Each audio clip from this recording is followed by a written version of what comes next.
Keeping you informed. This is In.form on WBDC and 18 WJTS.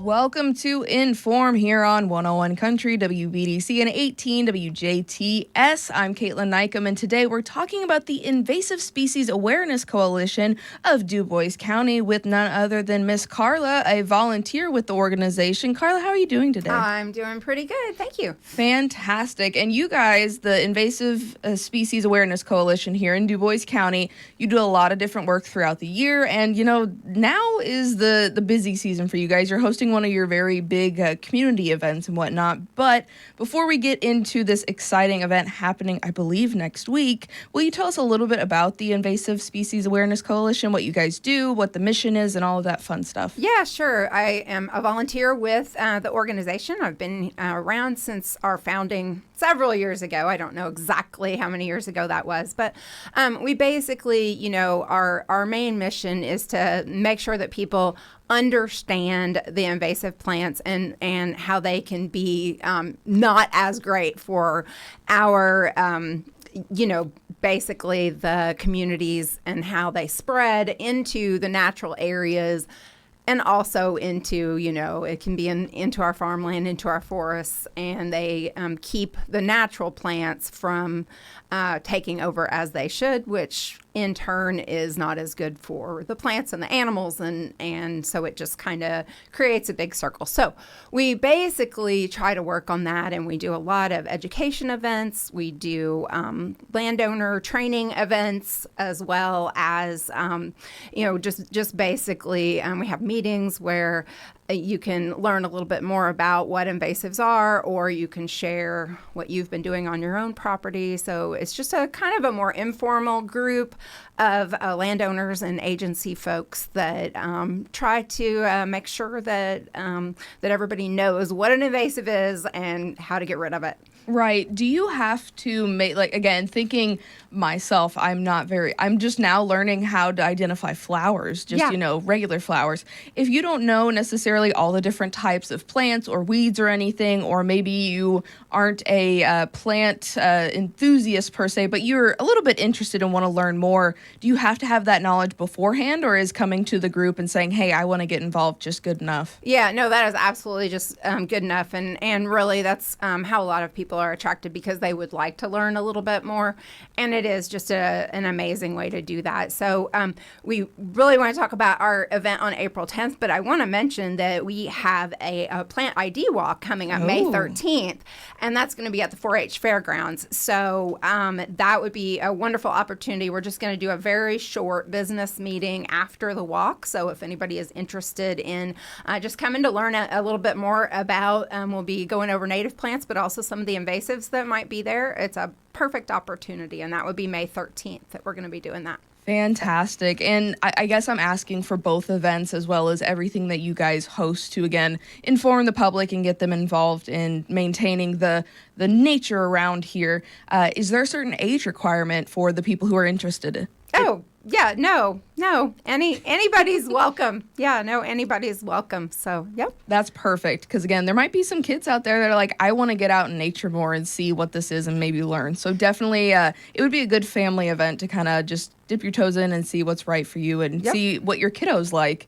But talking with your May event, which is another fantastic opportunity, and you guys have things maybe not monthly, but as frequently as possible, and if the weather serves well.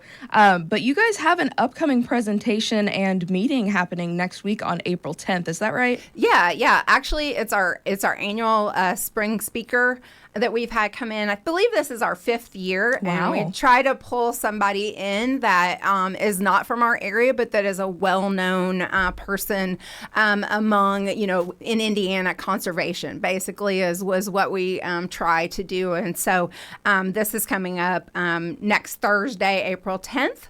And basically, we have Alan Pursell coming in. He is one of Indiana's conservation leaders. He worked for the Nature Conservancy of Indiana for many years. His background is in forestry.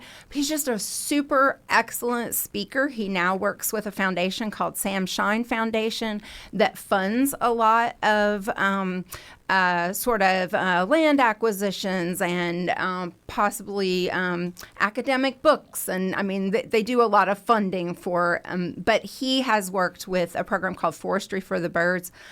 His program that he is giving us on April 10th, though, is it's called The Last Old Growth Animal. And it's just a really intriguing, he goes through and he's just got just a wonderful slideshow, and he's just a really great speaker, and he's just very down to earth and just does a wonderful job with it. And kind of at the end, he reveals what he believes to be the last old growth animal in Indiana. So it's kind of a little reveal at the end, kind of. So no spoilers today, right? No, no spoilers today. Okay, good deal. Because I didn't know. You gotta come to know.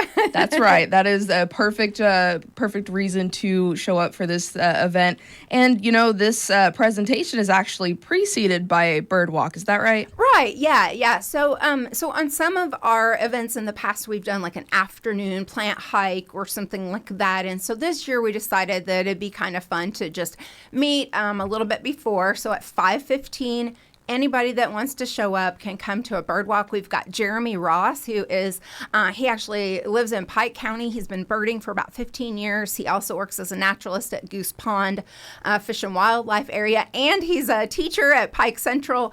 He's a very involved person and just really knows his stuff, but anybody is welcome, whether you know nothing about birds or whether you're an excellent birder. We just thought it would be kind of a fun little thing to start the evening with. So that's at 5:15, and we'll be at the CTIM building of VUJ. We're going to meet right at the front entrance there. And so that'll be at 5:15.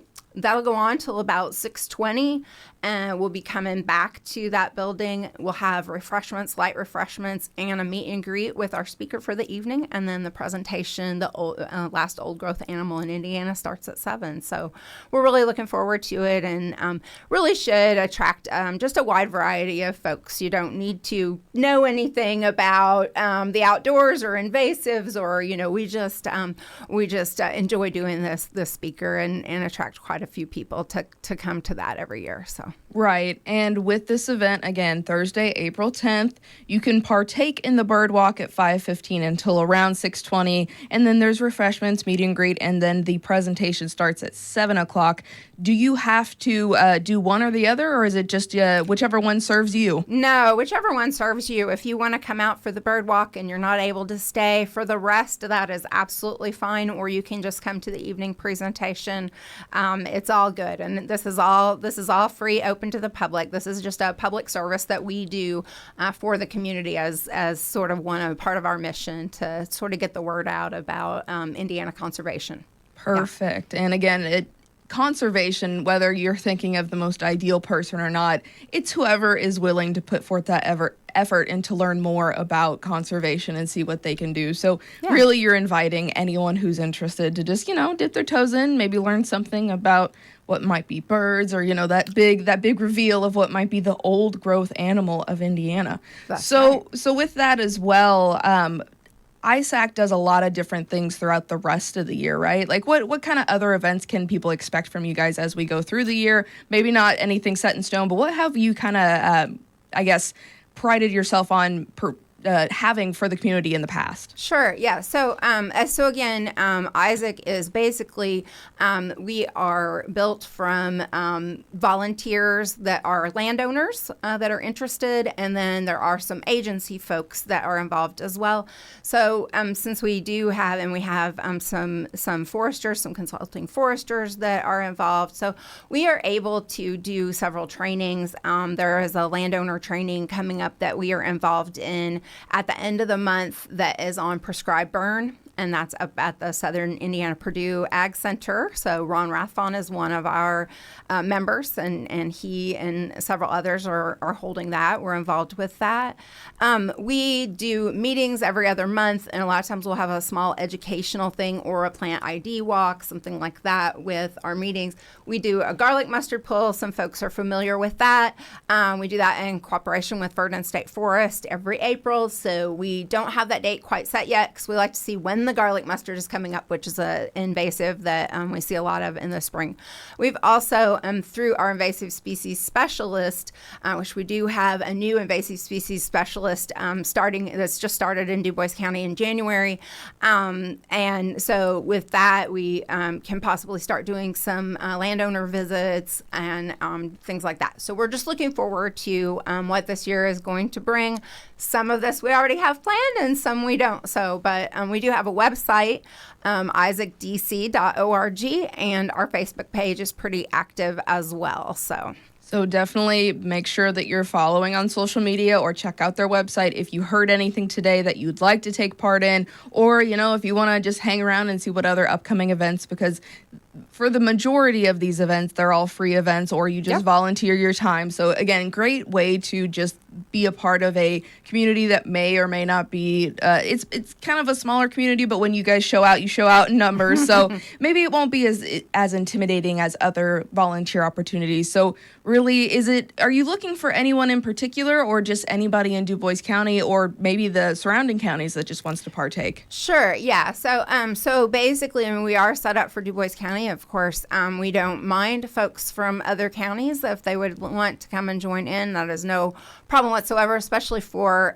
big events like our spring speaker event. We do expect folks to come in from out of the county for that, because folks who know of Alan, he's a pretty big deal. So so we do expect some folks to come in from out of the county for stuff like that.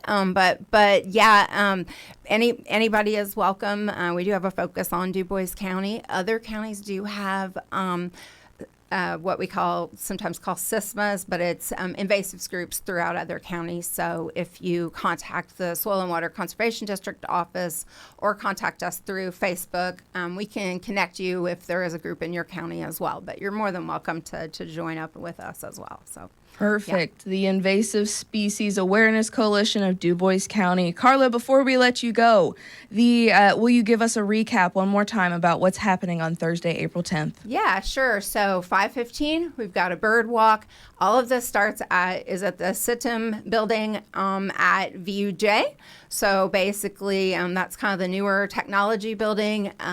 So bird walk starts there, 5:15. Then we'll kind of go off from there to do the bird walk. If you have a pair of binoculars, bring binoculars for the bird walk. Forgot to mention that earlier, but you don't need them. And then we'll come back there around 6:20.